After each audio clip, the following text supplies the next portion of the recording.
Antalyadan Şimal qütbünə. Şaxta baba kimdir? Yeni il həyəcanı yaxınlaşdıqca ilk ağla gələn obraz Şaxta baba olur. Şam ağacları bəzədilir, altına hədiyyələr bir-bir düzülür. Bacadan asılan corablarda Şaxta babadan hədiyyələr gözlənilir. İlin ən önəmli simvollarından biri olan Şaxta babanın həqiqətən mövcud olub olmaması isə müzakirə mövzusu olaraq qalır. Tarixi mənbələrdə Şaxta baba kimi göstərilən müqəddəs Nikolas haqqında çox şey məlum deyil. Lakin onun eramızın 3-cü əsrin sonlarında indiki Türkiyənin Antalya şəhərinin Patara bölgəsindəki kiçik bir kənddə anadan olduğu düşünülür.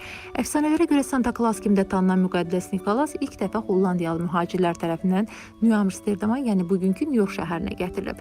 Təsvirlərdə müqəddəs şəxs kimi göstərilən müqəddəs Nikolas həyatını insanlığa xidmətə həsr edib. Ailəsindən qalan böyük sərvəti xəstələr, yaşlılar və qayğıya ehtiyacı olan insanlarla bölüşdüyü düşünülür.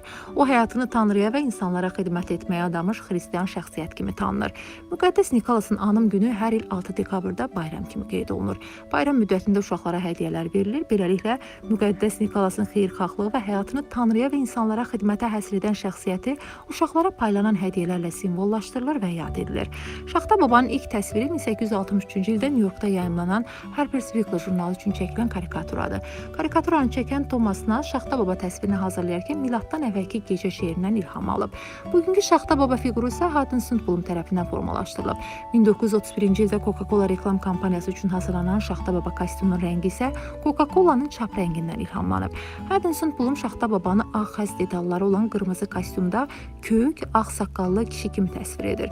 Ağ pomponlu papağı, qara kəməri və çəkmələri ilə təsviri tamamlanır. Bu obraz çox keçmədən bütün dünyada sevilir və günümüzdə Şaxta baba deyildikdə ağla gələn yeganə fiqur halına gəlir.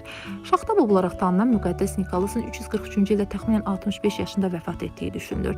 Onun sümükləri 20 aprel 1087-ci ildə sərif yürüşləri zamanı Baridən olan tacirlər tərəfindən oğurlanaraq Bariyə aparılıb və orada bazilikada dəfn edilib. Müqəddəs Nikolasın sümüklərinin bir hissəsinin isə hələ də Antalya Demredə olduğu düşünülür. Şaxta babadan geriyə qalan əşyalar Antalya muzeyində saxlanılır. Şaxta baba bir çox dillərdə müqəddəs Nikolas, milad və ata sözlərindən yaranan adlarla tanınır.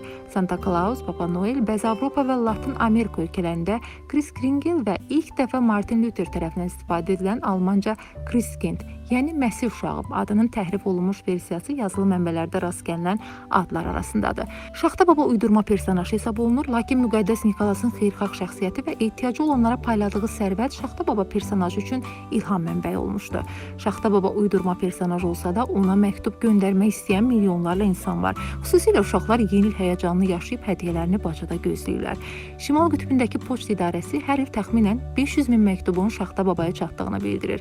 Ən populyar internet ünvanı isə emailsanta.com-dur.